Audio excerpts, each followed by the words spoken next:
من الشیطان الرجیم بسم اللہ الرحمن الرحیم رب اشرح لی صدری ویسر لی امری واحلل عقدۃ من لسانی یفقہوا قولی۔ ایکچولی میں جو آج آپ سے بات کا ذکر کرنا چاہتا ہوں اس میں یہ ہے کہ میں اس میں ایک ریفرنس دوں گا، یہ سورہ حشر کی آیت ہے 22 یا 23۔ تو اس کے اندر آپ یہ دیکھیں کہ کہہ رہے ہیں کہ لا انزلنا ھذا القرآن علی جبل لرأیتہ خاشعا متصدعا من خشیۃ اللہ وتلک الامثال نضربها للناس لعلہم یتفکرون۔ تو مطلب اس کا مطلب یہ ہے کہ کیونکہ ہم لوگوں کو قرآن کی زبان سمجھ نہیں آتی، تو اگر ہمیں قرآن کی زبان سمجھ آتی تو جس پہ قرآن نازل کیا گیا، جیسے کہ اگر ہم نازل کرتے ہیں قرآن کو، اس کا میں آپ کو محاورتاً ترجمہ بتا رہا ہوں کہ اگر کسی پہاڑ پہ نازل کیا جاتا تو وہ اللہ کی خوف سے پھٹ جاتا، ٹھیک ہے، دبا ہوا ہوتا، ڈرا ہوا ہوتا، خشیت میں ہوتا اور وہ پھٹ جاتا۔ اور ہم یہ مثالیں اس لیے دیتے ہیں اور اس لیے بیان کرتے ہیں تاکہ جو لوگ ہیں اس پہ غور و فکر کریں، ٹھیک ہے۔ تو ایکچولی اگر ہم اس جو ہمارا بیریئر ہے، کیونکہ ہم قرآن کو ترجمے سے پڑھنے کی کوشش کرتے ہیں اور ترجمہ کبھی بھی کسی زبان کی ریپلیسمنٹ نہیں ہوتی۔ اس کی میں آپ کو بھی اگزامپل دوں گا کہ جو ٹاپک میں آج آپ سے ڈسکس کرنا چاہ رہا ہوں اس کے اندر بیسیکلی، کیونکہ میں نے آپ کو بتایا کہ گرامر کے لیکچرز اگر آپ سنیں گے تو وہ آپ لوگوں کو کافی بورنگ لگیں گے۔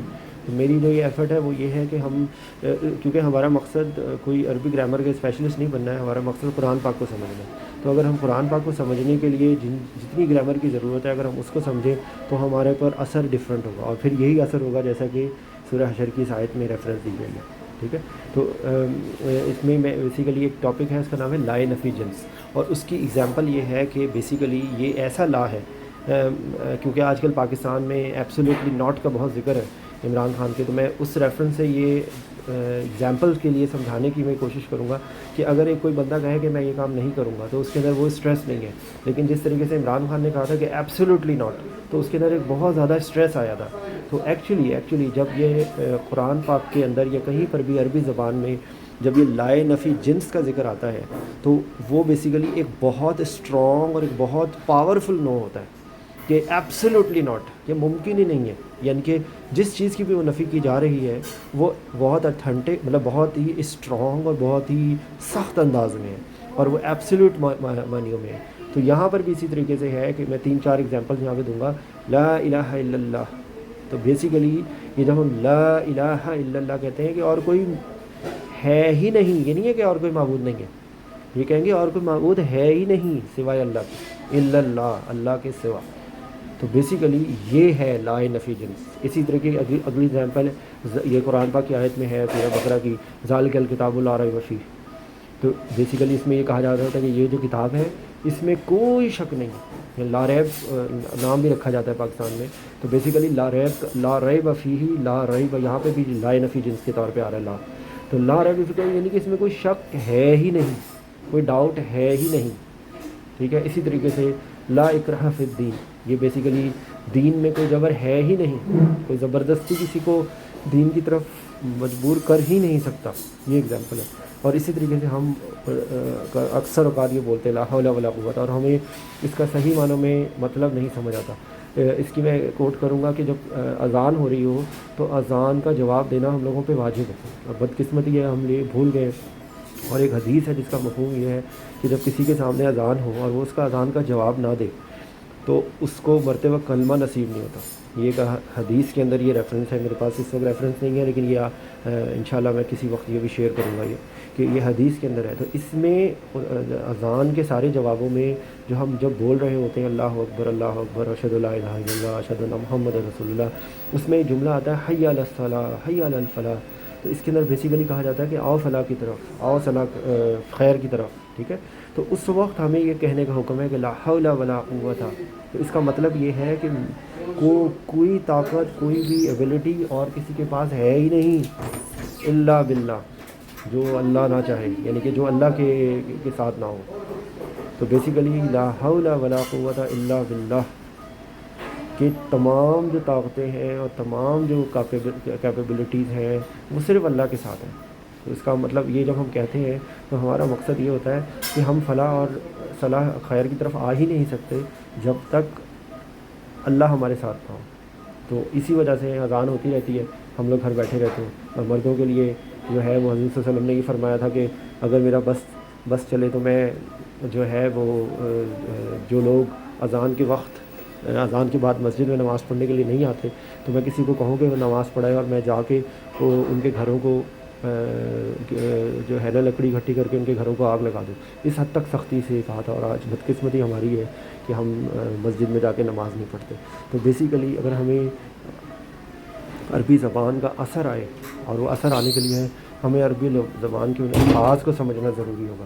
جب تک ہم عربی زبان کے ان الفاظ کو نہیں سمجھیں گے تب تک ہم اس کے اندر وہ اثر آ ہی نہیں سکتا. جیسے اب آپ ذرا سا آنکھیں بند کر کے یہ ذرا سا اپنے دل میں کہیں کہ لا الہ الا اللہ, لا الہ الا اللہ, لا ریب فیہ, لا حول ولا قوۃ الا باللہ.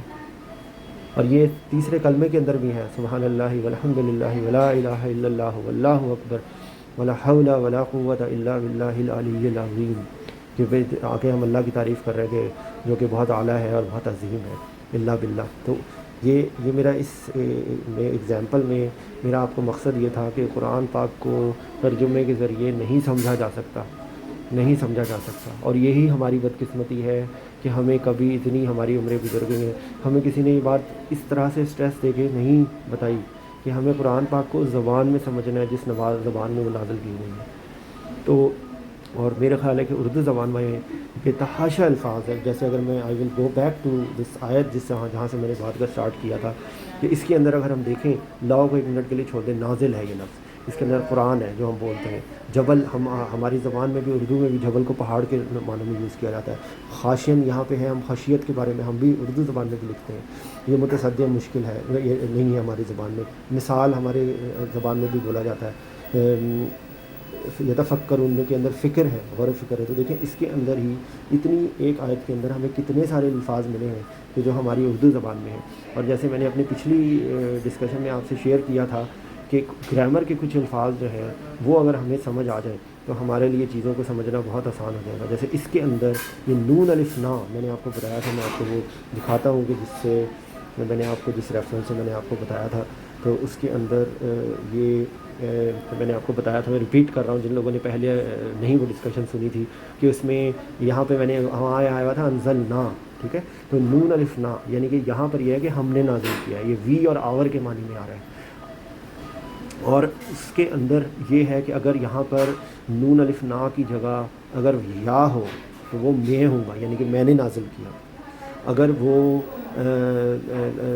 اس کی جگہ الزل نون الف نا کی جگہ یہ مطلب بیسیکلی یہ الف جو ہے یہ می اور آئی کے لیے ہے, اور الف اینڈ پہ آتا ہے تو وہ ہی کے لیے ہے. نون ناؤزو, اعوذو میں پناہ مانگتا ہوں, ناؤزو ہم پناہ مانگتے ہیں, تاؤزو تم پناہ مانگتے ہو, یوزو